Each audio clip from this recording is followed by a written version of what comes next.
Olá, sejam todos e todas bem-vindas ao Papo Instigante. Este programa é um programa especial, ele foi gravado antes da pandemia e nós vamos fazer uma entrevista com o escritor Daniel Munduruku, escritor indígena, com mais de 40 livros publicados, merecedor de prêmios nacionais e internacionais. Nesse papo de hoje, vocês podem conferir, o Daniel vai falar sobre a questão vivencial, existencial, né?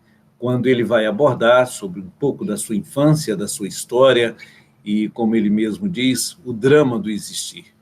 Também teremos oportunidade de falar sobre a luta das comunidades indígenas, dos nossos povos, em relação à garantia à sua terra.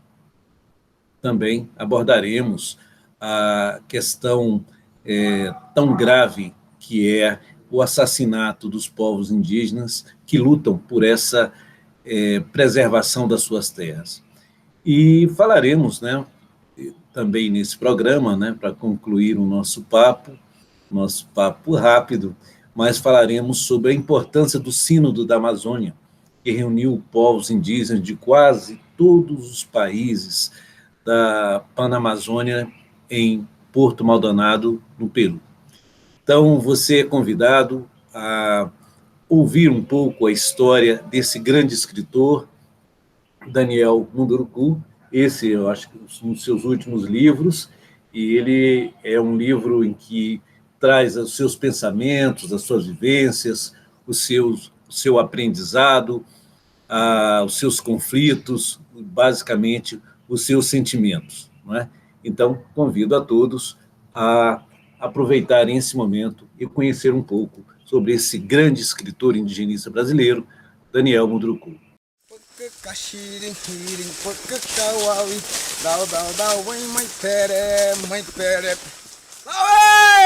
Quanto à demarcação, eu pensei que eles não iam mexer mais, mas eles continuam ainda.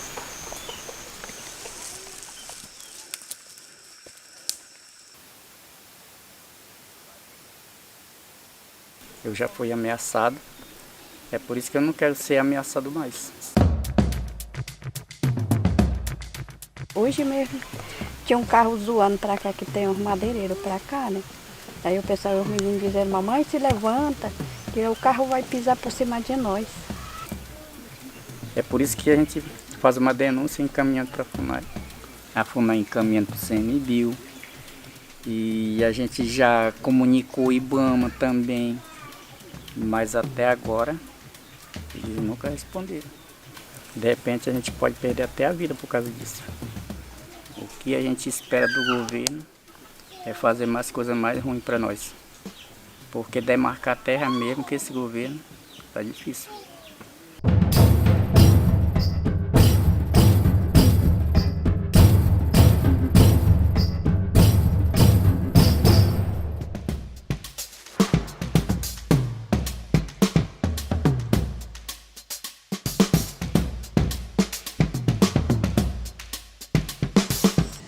Olá, temos a grata satisfação de encontrar o escritor Daniel Munduruku.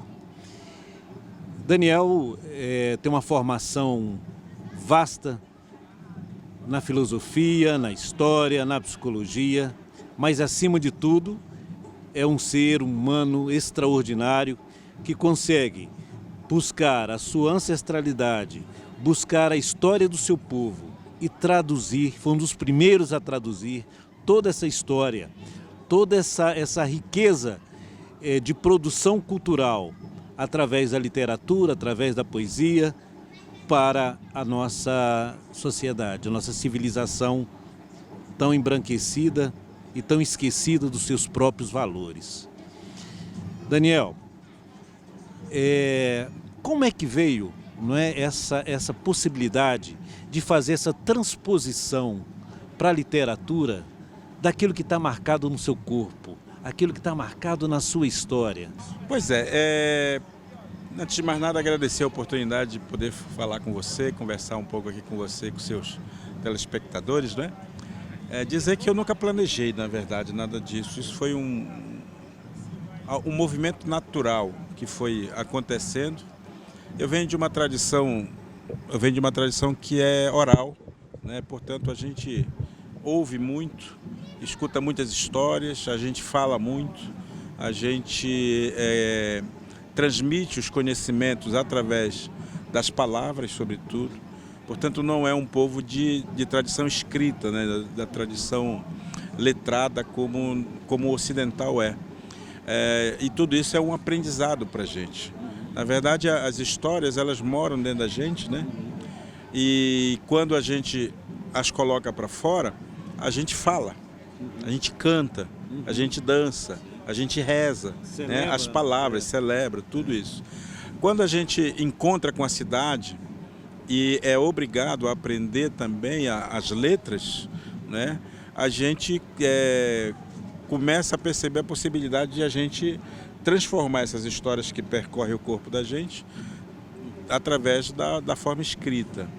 E saiu de uma forma natural. A minha intenção nunca foi me tornar um escritor, muito menos ter uma obra tão vasta.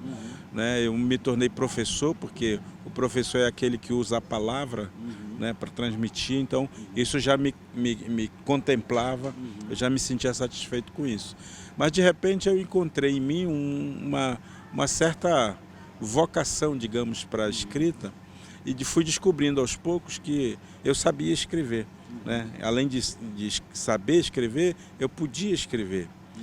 Obviamente, repito, não estava nos meus planos, nos meus projetos, em nenhum momento me tornar um escritor ou usar isso quase que integralmente, né, para me comunicar com as pessoas. Mas aos pouquinhos eu fui descobrindo que a literatura, ela é um instrumento muito, muito poderoso de comunicação com as pessoas, porque os livros, eles nos antecedem, né? Os livros estão aonde a gente não pode estar. Ou seja, a minha palavra pode chegar às pessoas, ainda que eu não as fale, né? Eu posso apenas escrevê-las. E aí isso me contaminou de tal maneira que eu passei a produzir muita coisa, muitos livros, para contar essas histórias todas que eu ouvia.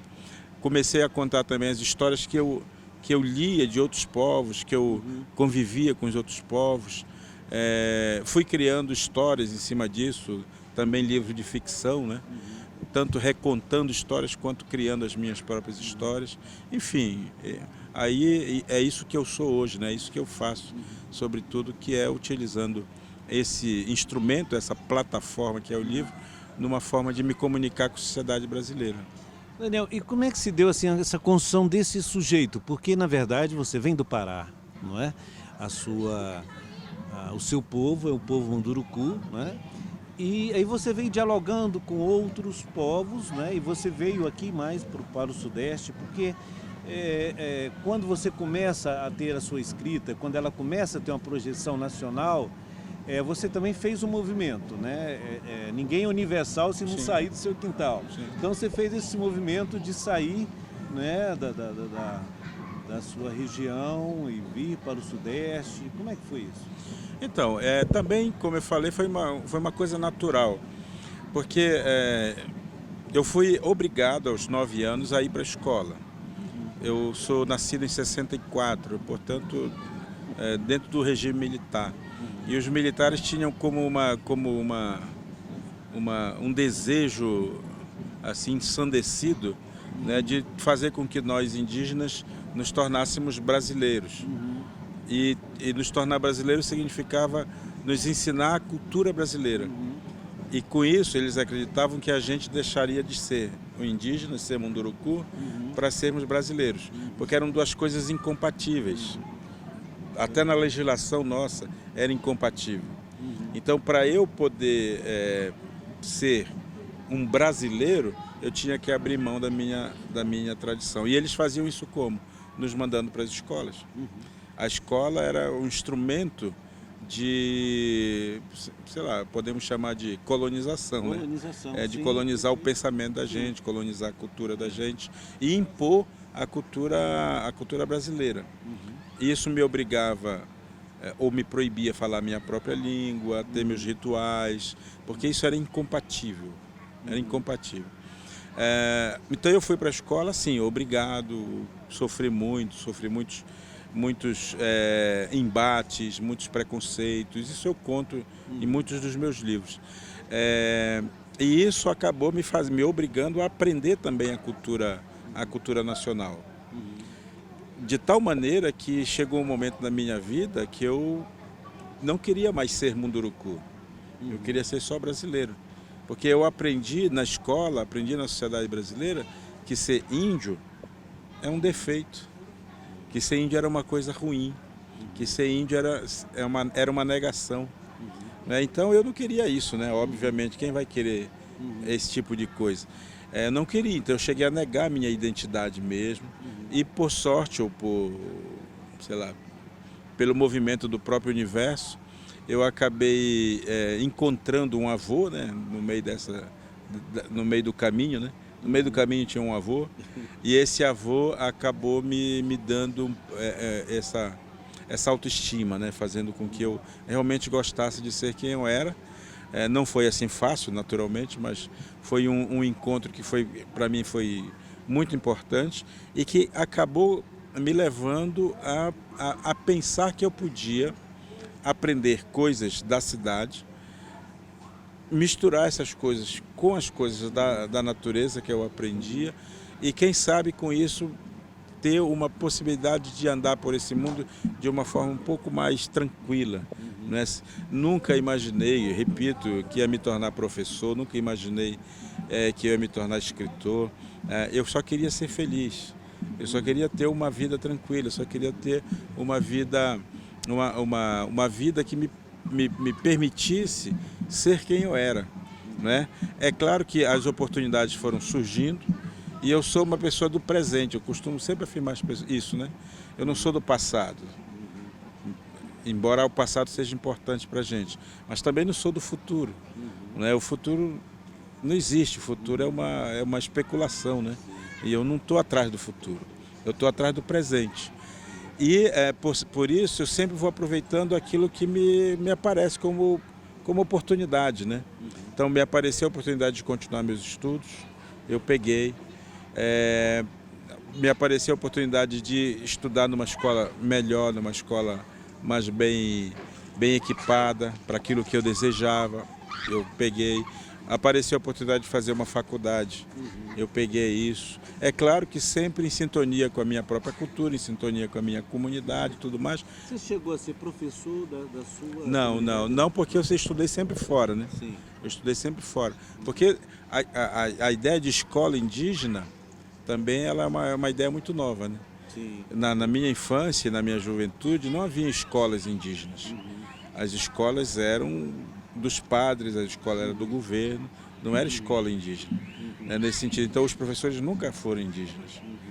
Os professores só vão ser indígenas depois de 1988, depois da nova Constituição, que é uma outra coisa que é preciso lembrar para as pessoas também, né? Porque até 88 nós indígenas éramos obrigados a abandonar nossa identidade para sermos brasileiros. 88, a Constituição de 88 vai fazer um corte desse não. Os indígenas podem continuar indígenas, já são brasileiros e cabe ao Estado brasileiro oferecer condições para que eles sejam plenamente brasileiros. Isso significa direito à terra, direito à saúde, direito à educação, direito a ter direito. Porque antes de 88 nós não tínhamos direito nenhum. Né? O direito era do Estado. E a partir de 88 a gente a gente conquista o direito de ter direitos. E aí a gente começa a ter a escola indígena, os professores indígenas, né? A gente ganha o direito, conquista o direito de ir para a universidade, fazer curso, poder ser médico, poder ser advogado, né? Sem deixar de ser o que somos, sem abrir mão da nossa própria identidade. Então eu fiz todo esse movimento, né? De ir para a universidade, de fazer graduação, pós-graduação, mestrado, doutorado, pós-doutorado, né? Porque isso eram oportunidades que eu recebia, que eu tinha ali comigo, e eu agarrei isso e fui agarrando, e isso foi me dando a possibilidade de ter um olhar diferenciado para a sociedade brasileira. Descobri a literatura, e a literatura passou a ser também uma válvula de escape disso tudo, além, é claro, de ter sido professor em sala de aula, em escola pública, particular e tudo mais, e que isso me deu também uma canja, né, diferente de poder conversar com adolescentes, escrever para crianças e tudo mais.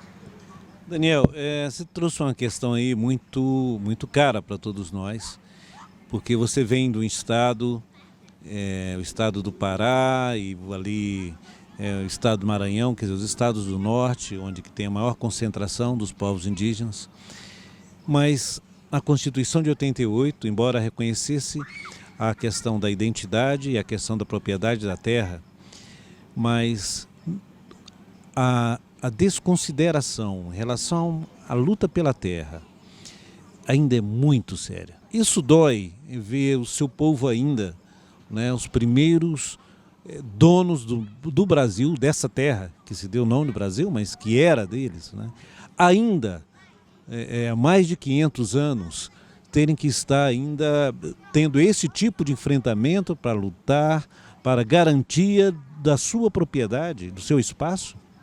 Isso dói, mas não é de estranhar. Na verdade, os povos indígenas já resistem no Brasil há 519 anos, né? Não é uma novidade, portanto. Machuca, fere, deixa a gente triste, dá a impressão de que tudo aquilo que a gente faz não dá resultado. Porque aí não se trata de culpar a população brasileira, sabe? Se trata de culpar, na verdade, uma mentalidade que foi sendo engendrada, construída na sociedade brasileira, que sempre colocou os indígenas como sendo um estorvo, né? Sendo sociedades que acabam atrapalhando o Brasil, o crescimento do Brasil, que é uma bobagem, né, na verdade. Os indígenas nunca se opuseram a nada, né, mas sempre quiseram ter sua vida sossegada, sua vida tranquila. E isso mostra também que nós ainda pensamos como colonizados, né? Ou seja, nós brasileiros pensamos com a cabeça dos outros países, né? Dos outros países que vendem para nós a ideia do desenvolvimento, do progresso. E o Brasil, ele precisa aprender a gostar do seu passado, sabe? Para poder construir o seu presente e, quem sabe, dar o salto para frente que ele precisa dar. Ele não tem feito isso. E por isso ele aceita o discurso do colonizador, né? O discurso do militar, o discurso do empresário, o discurso do agronegócio, né? Ele aceita isso como uma verdade absoluta. E é isso que me machuca bastante, né? Porque já era tempo, desses 30 anos de Constituição que nós temos, já era tempo de a gente ter uma mentalidade nova, diferente, né?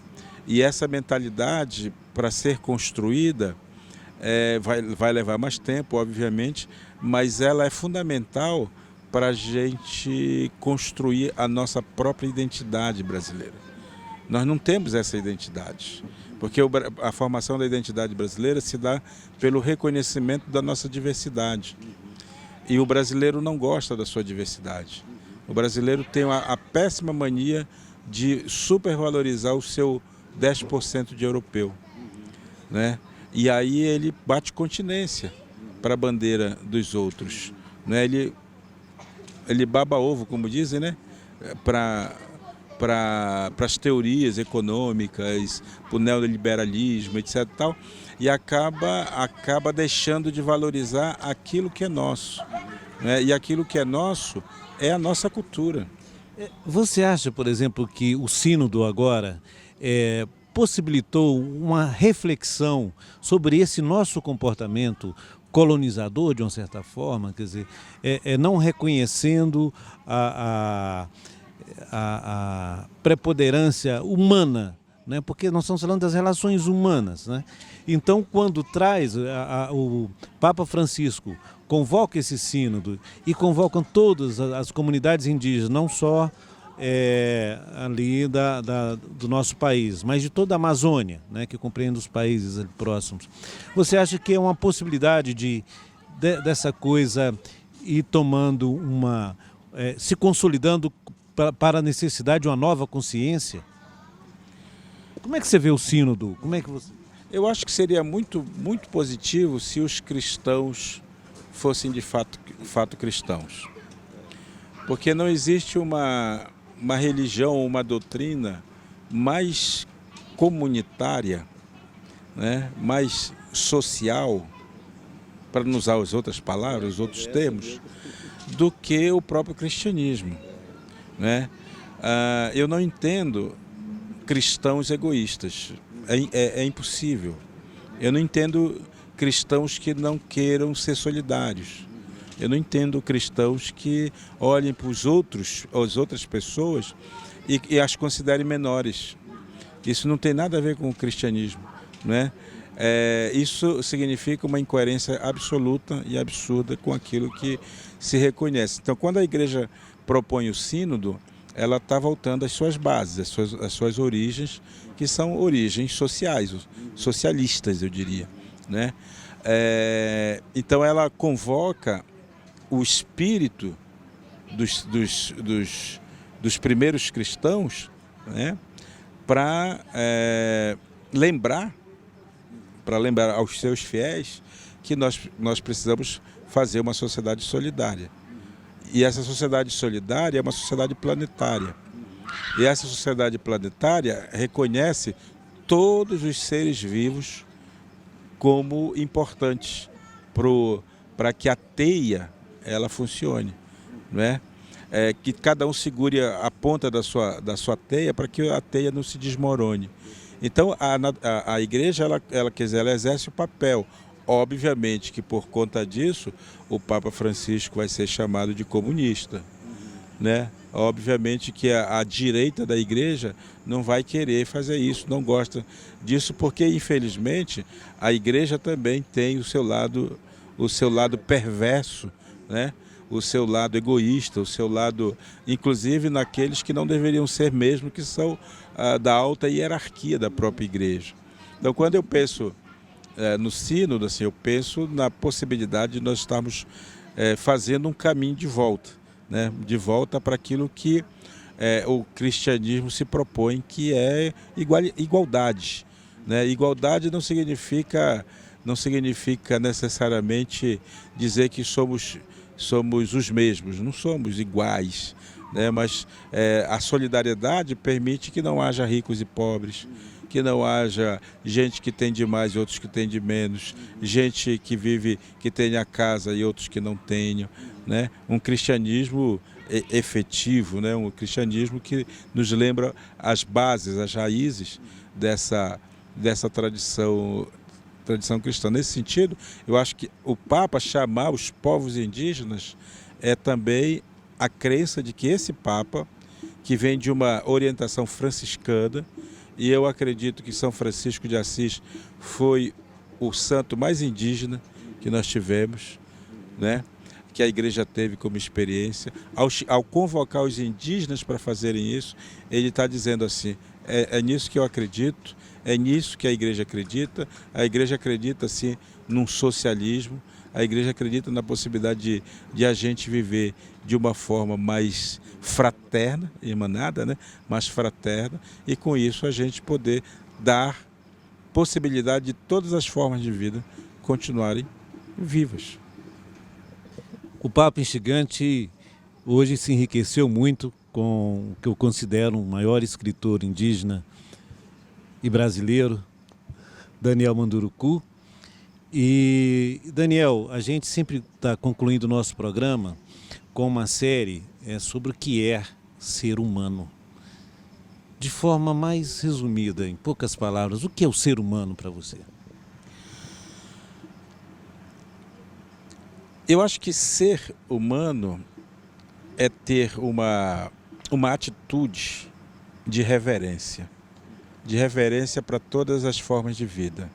Ser humano é poder aceitar a nossa diversidade, é poder fazer um caminho por esse mundo em que a gente não se sinta maior que ninguém, que a gente se sinta próximo a todos, né? E dando a oportunidade para que todos vivam de acordo com o que desejam.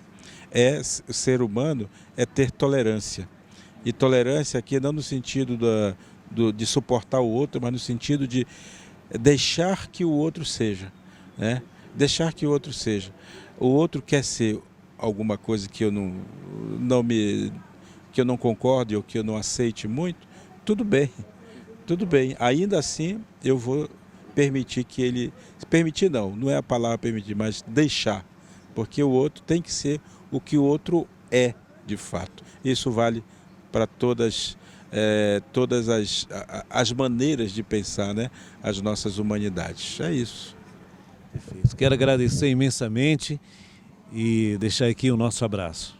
Obrigado. Papo Instigante fica por aqui com essa bacana mensagem, tão verdadeira e bem traduzida, Daniel Munduruku.